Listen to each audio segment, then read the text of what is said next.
जी अस्सलाम वालेकुम नाज़रीन, आप देख रहे हैं गुलिस्तान न्यूज और मैं हूं आपके साथ Nadeem Iqbal. Program ground report लेकर हाजिर खिदमत हूं। ग्राउंड रिपोर्ट के जरिए से हमारी कोशिश रहती है कि आवामी मसाइल को अरबाब इक़्तिदार तक पहुंचाए। लोगों की मुश्किलात किस तरह की है उन तमाम पर हमारी नजर रहती है, ताकि उन मसाइल को जब हम उजागर करें तो अरबाब इक़्तिदार पर उस पर कोई इकदाम भी करें। लेकिन आज हम जिस जगह पर है, ये डिस्ट्रिक्ट रामबन का वो इलाका है जहां आज से 3 साल कबल आप देखेंगे कि जमीन धंस जाने की वजह से करीबन 40 रिहायशी मकानात जमीन बोस हो गए थे और 40 घर यानी 40 परिवार बेघर होकर रह गए थे। आज 28 मार्च का ये दिन और आज ही के दिन 2020 का साल था जब यहाँ पर जमीन धंसने की वजह से लोग बेघर हो गए थे। लोगों के सामने तरह तरह की परेशानियां हुई। इनिशियल स्टेज पर अगर हम देखें, इंतजामिया की जानिब से जो भी मुतासिरीन है उनके लिए अकोमोडेशन के भी इंतजाम किए थे कि जनाब हम स्कूल में रखेंगे, पंचायत घर में रखेंगे, लेकिन 40 परिवारों को, 40 अहल खाना को अकोमोडेट करना काफ़ी चैलेंजिंग। और उसके बाद बात मुआवजे की आती है।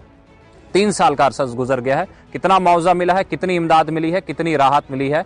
यहाँ पर हमारे साथ लोग हैं, हम इनसे ही बात करेंगे, इनसे ही जानेंगे। जी बताएं, क्या नाम है आपका और कब से आप इस तरह की जिंदगी बसर कर रहे हैं?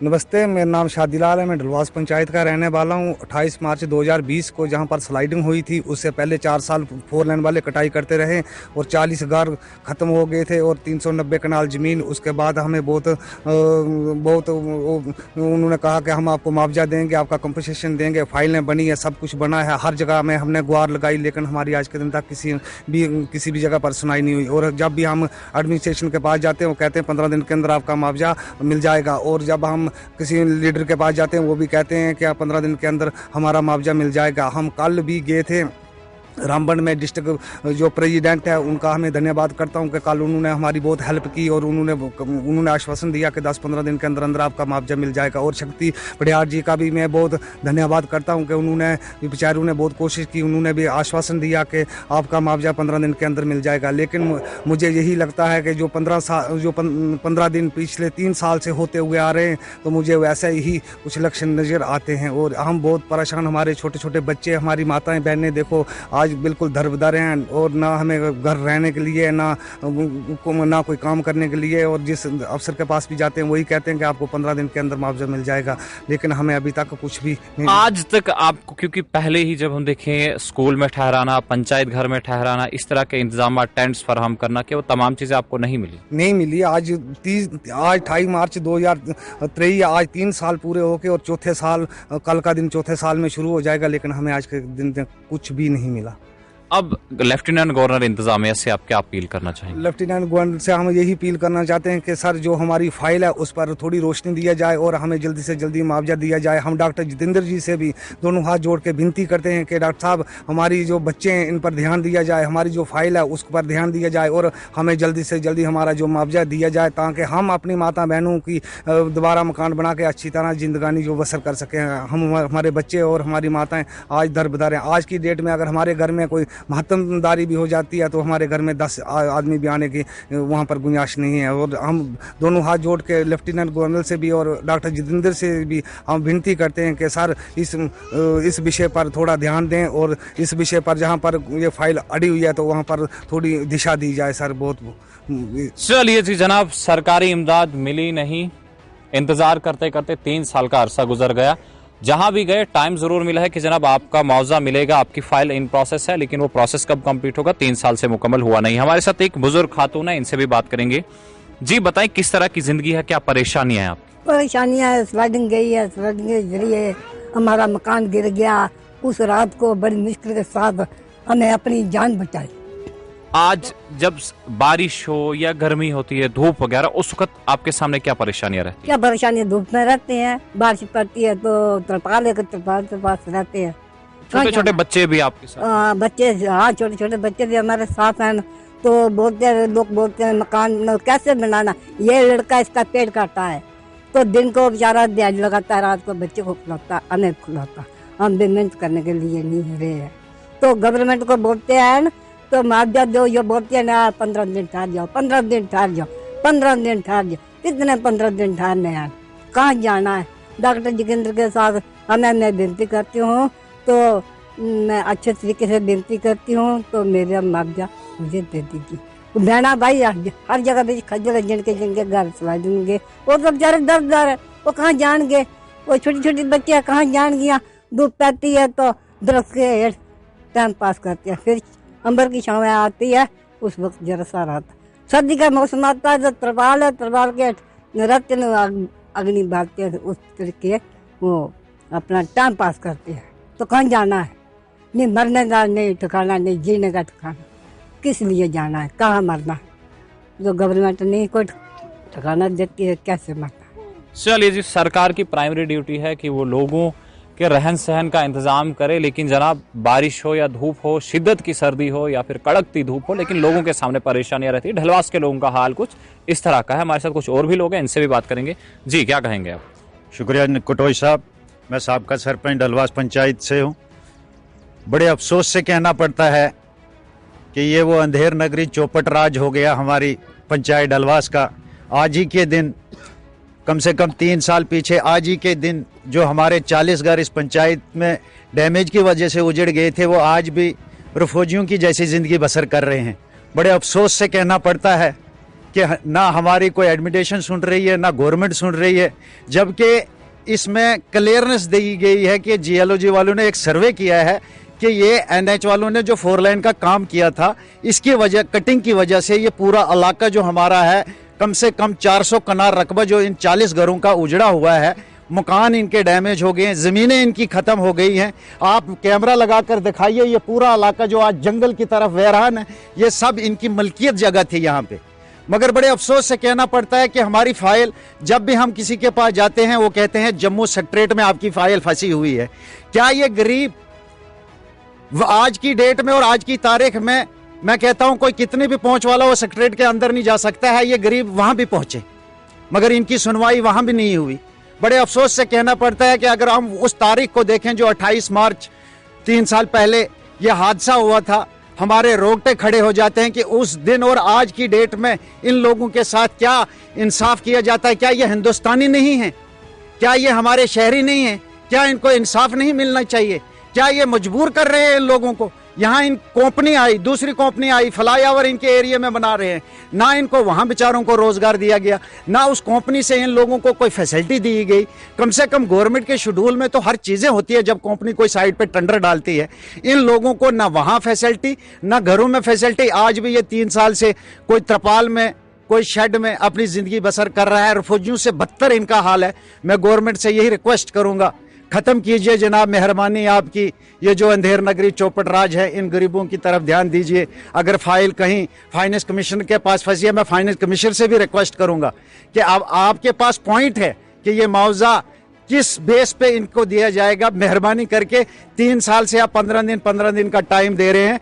अगर आज हम आपसे फिर रिक्वेस्ट करते हैं कि जितना जल्दी हो सके इन गरीब लोगों की तरफ को देखें और इनका जो रिलीफ बनता है, जो इनकी मुआवजा बनता है, वो इनका दिया जाए। दूसरी बात, जिस दिन ये हादसा हुआ था उस टाइम हमारी एडमिनिस्ट्रेशन गवर्नमेंट जो रामबन डीसी साहब है, उन्होंने हमारे सामने कम से कम 400 लोगों के सामने उन्होंने वादा किया था कि आप चाहे शेडों में रहो, चाहे आप किसी के मकान में रहो, जहां मर्जी रहो, किराया हम देंगे। इन लोगों को वो किराए की क्या बात है, इनको ये जो मकान उजड़े हुए हैं, इनका बिजली का बिल आज की डेट में आ रहा है। क्या नदीम साहब, ये आपके सामने ये मकान बना हुआ है, क्या ये आज इसमें कोई रिहाइश पजीर रह सकता है? और बिजली के बिल इन लोगों के घरों में आ रहे हैं। ये हाल है हमारे पंचायत के ढलवास के लोगों का। मैं मेहरबानी करता हूं, मैं रिक्वेस्ट करता हूं एडमिनिस्ट्रेशन से कि इन लोगों की तरफ ज्यादा से ज्यादा ध्यान दिया जाए। शुक्रिया, खुदा हाफिज। जनाब, हम जानना चाहेंगे आपसे, आपके खुदा हाफिज से के बाद, कि बारिशें हों उस वक्त आंखों देखा हाल यहाँ का किस तरह का होता है? क्योंकि जब आप यहाँ इन लोगों के बीच आते हैं, आपने कहा कि मैं साबका सरपंच भी हूँ, जब बारिशें हो, शिद्दत की सर्दी हो, बर्फबारी हो, तेज बारिशें हो, उस वक्त आप इन लोगों के बीच आए तो किस तरह की जिंदगी होती है, किस तरह का हाल होता है? बुरा हाल होता है सर, इनका कहने की हिम्मत नहीं कर सकता हूं मैं कि इन लोगों ने ये 3 साल कैसे गुजारे हैं। वो वही जानते हैं जिनके ऐशाने उजड़ते हैं, वो उनसे ही पूछ लीजिए। वो पुरानी कहावत है डोगरी में, जो छानता है वही जानता है। ये इनसे हम क्या आपसे कहेंगे कि हमने जब ये हाल इनका देखते हैं, हमसे सहा ही नहीं जाता है। बुरी हालत है इनकी, बुरे दिन गुजार रहे हैं ये लोग। मतलब इतने इतने आलीशान मकान बनाए थे इन्होंने अपनी मेहनत मजदूरी करके, ये उजड़ गए हैं और ये आजकल इतने मजबूर हैं। कोई किसी के घर में रह रहा है, कोई शेड में रह रहा है, कोई स्कूलों में कोई फैमिलियां रह रही हैं। ये शेड्यूल कास्ट हमारी कुछ फैमिलियां ये स्कूलों में रह रही हैं। बुरी कंडीशन है वहां पर भी इनको, ना इनको कोई टॉयलेट की फैसिलिटी है वहां, ना इनके पास बाथरूम है वहां, ना इनके पास पानी है वहां। और वहां हमारे पंचायत के बच्चे स्कूल में पढ़ते हैं, उनके लिए मुश्किलात हो रही है। हमने गवर्नमेंट से बार बार अपील की कि इनके लिए कम से कम खुदारा इनके लिए कहीं शेड या कहीं कोई ऐसी जगह बना दीजिए। आप करोड़ों रुपया ऐसे चीजों पे बहा देते हैं जो ग्राउंड लेवल पे कहीं दिखाई नहीं देती। खुदा रहा इनके लिए कहीं शेड बनाकर इनको कहीं मुंतकिल कीजिए, ये भी कहीं 4 दिन अपनी जिंदगी आराम से गुजारें और अपने बच्चों की परवरिश करें, स्कूल भेजें, देखभाल करें। बुरी हालत होती है इनकी जब बारिश हो, सर्दियां हो या अब आने वाली गर्मी है। गर्मियों में तो ये शादीलाल है, इसके घर में हमने पिछली बार एक विजिट किया था, हमारे डीडीसी काउंसलर भी वहां पहुंचे थे, हमारे जगवीर दास। वहां उस शेड में जून और जुलाई में 1 घंटा अंदर आदमी बैठ नहीं सकता है। इतनी बुरी हालत है इन लोगों की, मगर मजबूर हैं, करें क्या, ये जाएं कहां। आजकल तो गवर्नमेंट ने एक दूसरा कानून निकाला, अगर ये कहीं दूसरी जगह कहीं भी शेड बना देंगे, रातों रात डोजर आएगा गिरा देंगे, ये बेचारे वहां से भी खज्जल। गवर्नमेंट के पास हम इंसाफ ही मांग रहे हैं, मगर गवर्नमेंट हमें दिखाई नहीं दे रहा, चारों तरफ से हमें अंधेरा ही अंधेरा दिखाई दे रहा है। चलिए जी, इंसाफ की मांग करते हुए 3 साल गुजर गए लेकिन अभी तक इंसाफ मिला नहीं। लोग परेशान है जनाब। घर बनाए थे, आशियाने बनाए थे, जमीन धंसने की वजह से ये जो जमीन धंसी तो 40 घर नाकाबिले रिहाइश होकर रह गए। और जहां हम यहाँ के लोगों से बात करें, उनका ये मानना है कि जनाब 4 लेनिंग की कटिंग की वजह से ये तमाम चीजें हुई है। हमारे साथ एक और शख्स है, इनसे भी बात करेंगे। जी बताएं। जी, मेरा नाम रोहित शर्मा है और मैं यहाँ का विक्टिम ही हूँ, विक्टिम फैमिलीज में बिलोंग करता हूँ। और मैं आपसे ये निवेदन करता हूँ डॉक्टर साहब, डॉक्टर जितेंद्र जी, पिछले 3 साल से और आज की डेट में ये जो हुआ था 28 मार्च 2020 को, आज हम एक तरह से हमारे लिए ये एक ब्लैक डे है। और हम नहीं चाहते कि गवर्नमेंट अगर के हमारा ये ना करती है तो हमें सड़कों पे मजबूर होकर आना पड़ेगा। हमारी एक रिक्वेस्ट है, हम्बल रिक्वेस्ट है कि जितना जल्दी हो सके उतने जल्दी इन फैमिलीज को इनका जो पैकेज बना है एज पर द फाइल उसको दिया जाए, जो फाइल बनाई गई है रेवेन्यू डिपार्टमेंट के द्वारा।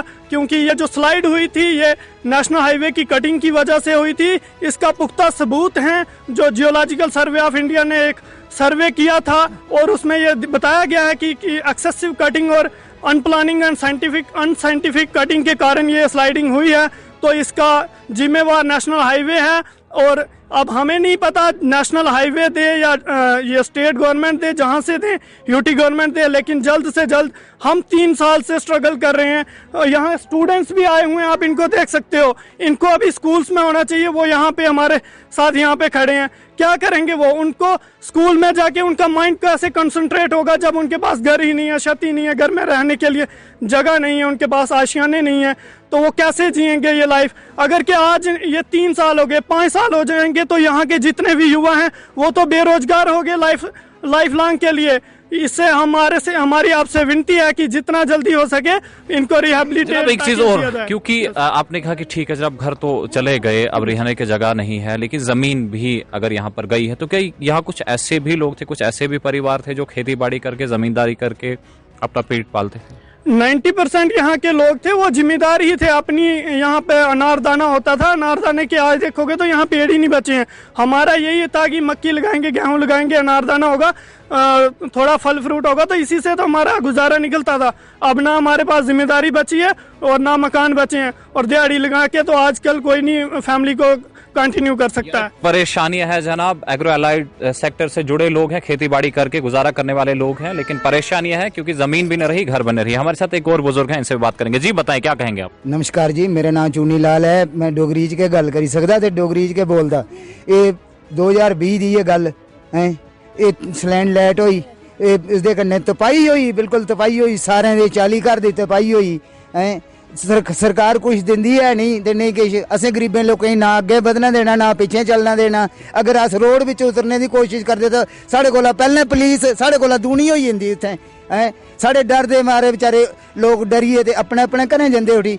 ओह् कंपनी आई दी है, उत्थे कंपनी विच भी साढ़े आस्ते कम्म करने आस्ते जगह नहीं है। बाहर दे लोग नहीं कम्म करदे उत्थे, साढ़े आस्ते उत्थे जगह नहीं है ते नहीं किश है। असें जाऊं ते जाऊं कोह्के पास्से जाऊं, कुस पास्से जाऊं? सरकार दे अग्गे इ'यै विनती है कि तौले कोला तौला मुआवजा साढ़ा असल दित्ता जाए। चलिए जी, बहुत शुक्रिया। ये बुजुर्ग हैं, ये जो बात कर रहे थे कि जनाब कंपनी भी आई है, काम चल रहा है, लेकिन हमें वहां भी काम नहीं दिया जा रहा है। हालांकि ये विक्टिम्स हैं। एक बच्ची है हमारे साथ, हम इनसे बात करेंगे। जी बताएं, क्या कहेंगे आप? नमस्कार, मेरा नाम आरती है, मैं डलवास की रहने वाली हूँ। डिस्ट्रिक्ट रामबन से 10th कक्षा में पढ़ती हूँ।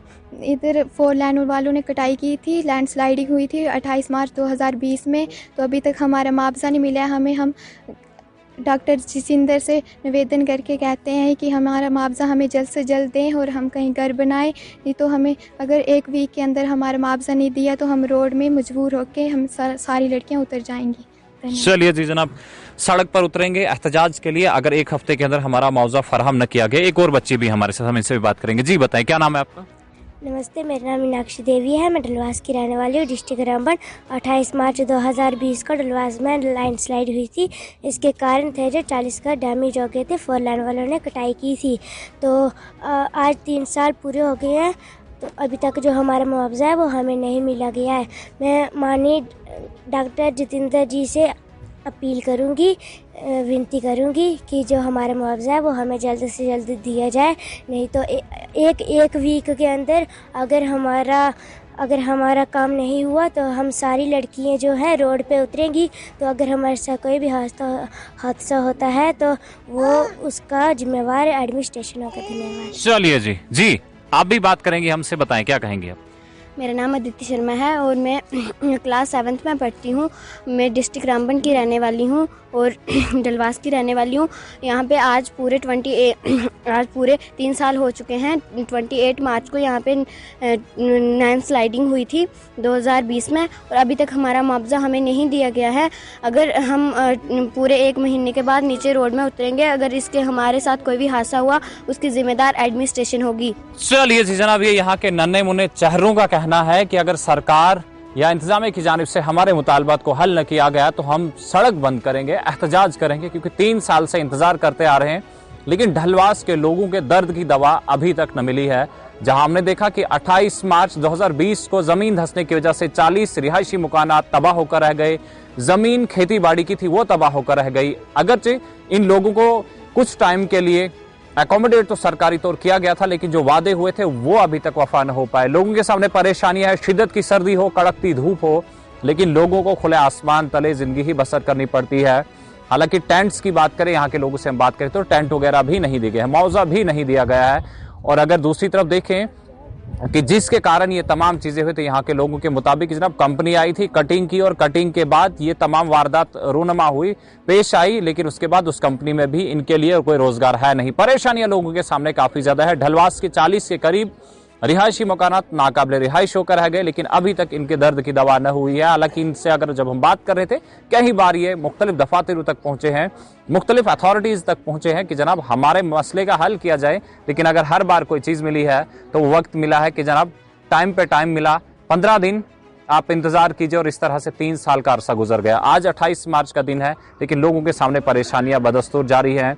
जहां हम यहाँ के लोगों से बात कर रहे थे, अगर स्कूल की तरफ जाना है जनाब, कुछ फैमिलीज को स्कूल में अकोमोडेट किया गया है, तो जाहिर सी बात है स्कूल में बिल्डिंग की कमी, और अगर एग्रो एलाइड सेक्टर से जुड़े लोग हैं तो आज की डेट में रोजगार कमाना या सोर्स ऑफ इनका जो इनकम है वो क्या था, अगर वो ही न रहा तो जिंदगी कितनी मुश्किलात में आ सकती है, इसका अंदाजा वो लोग भी लगा सकते हैं जो इंतजामी अमूर के जिम्मेवार हैं, और वो लोग भी जो इस वक्त हमें देख रहे हैं। अब उम्मीद यहाँ के लोगों की यही है कि जनाब जल्द से जल्द हमारे मुतालबात का हल किया जाए, और अगर ऐसा नहीं हुआ तो हम सड़क पर उतरेंगे, एहतजाज करेंगे, क्योंकि जब तक हमें हक मिलेगा नहीं तब तक हम खामोश बैठेंगे नहीं। ये यहाँ के लोगों का कहना है। फिलहाल आज के ग्राउंड रिपोर्ट के इस एपिसोड में इतना ही। नेक्स्ट एपिसोड में फिर मिलेंगे, तब तक के लिए हमें दीजिएगा इजाजत। अल्लाह हाफिज, अस्सलाम वालेकुम।